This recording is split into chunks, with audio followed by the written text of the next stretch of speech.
திருவண்ணாமலை ரயில் நிலையத்தில் கட்டுக்கடங்காத பயணிகள் கூட்டம் காணப்படுகிறது. கிரிவலம் சென்ற பக்தர்கள் சொந்த ஊர் திரும்பி வருகிறார்கள்.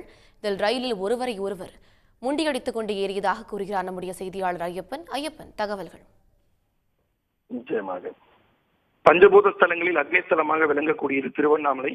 இந்த திருவண்ணாமலை என்றாலே கிரிவலம் என்பது பக்தர்களுடைய 14 கிலோமீட்டர் தொலைவு கொண்டுள்ள கிரிவல பாதையில் பௌர்ணமி தினத்தன்று கிரிவலம் வருவது வழக்கம். குறிப்பாக திருவண்ணாமலை என்றாலே தற்பொழுது தினந்தோறும் கிரிவலம் வரும் நாட்களும் இருந்து கொண்டு இருக்கிறது. இந்த நிலையில் மாசி மாத பௌர்ணமியானது நேற்று காலை சரியாக 11:40 மணிக்கு தொடங்கியது.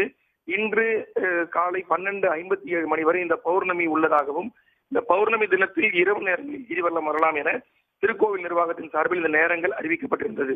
இந்த நிலையில் நேற்று காலை முதலே திருவண்ணாமலையில் பக்தர்கள் குவிய தொடங்கினார்கள்.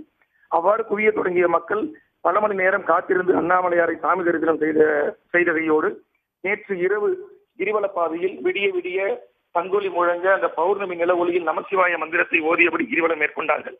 குறிப்பாக அவ்வாறு கிரிவலம் மேற்கொண்ட பக்தர்கள் தங்கள் ஊர்களுக்கு செல்வதற்காக தமிழ்நாடு அரசின் சார்பில் பல்வேறு சிறப்பு பேருந்துகளும் இயக்கப்பட்டிருந்த நிலையில் ரயில்வே நிலையங்களில் இன்று காலை முதல் ஏராளமான பக்தர்கள் அதிகாலை முதல் குவிய தொடங்கினார்கள்.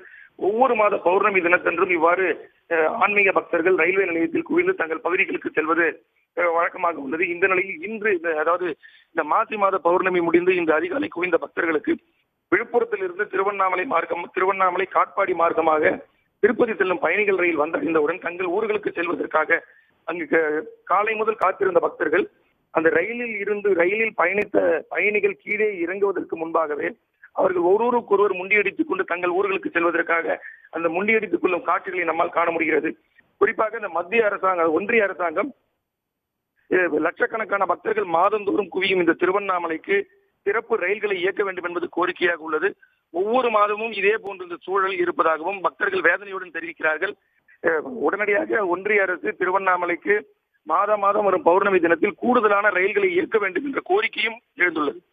உடனுக்குடன் செய்திகளை தெரிந்து கொள்ள சன் நியூஸ் பெல் ஐகானை கிளிக் பண்ணுங்க.